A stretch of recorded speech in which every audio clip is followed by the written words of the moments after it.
Informez-vous avec Pierre de Villeneuve sur Europe 1. Et place à la carte blanche de Mathieu Bocoté. Bonjour Mathieu. Bonjour. Alors ce matin, vous souhaitez revenir sur la question du référendum qui, c'est vrai, s'est invité ces derniers jours dans le deuxième tour de l'élection présidentielle. Oui, et plus largement sur la question de la démocratie, car il faudrait apparemment la sauver contre une nouvelle tentation autoritaire qui s'imposerait dans la campagne à travers la proposition faite par Marine Le Pen de miser plus largement sur la démocratie référendaire.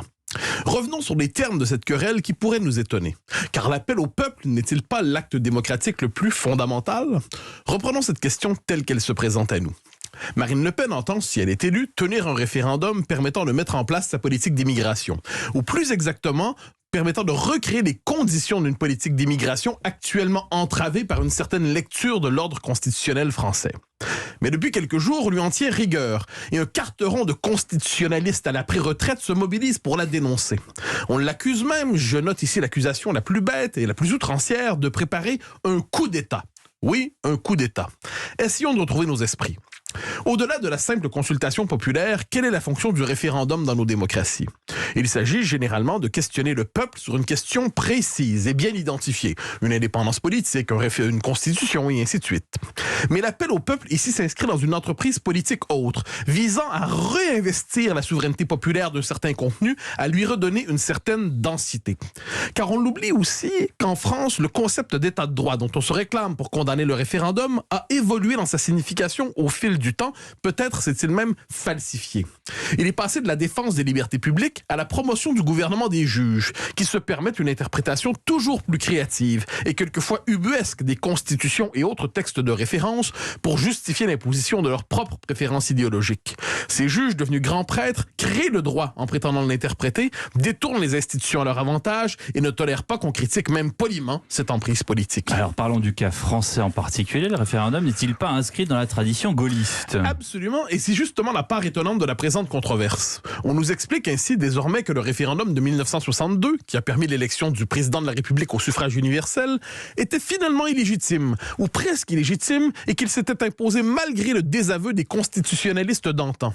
Il fallait le faire, il fallait oser. Pour disqualifier Marine Le Pen, on disqualifie désormais le général de Gaulle.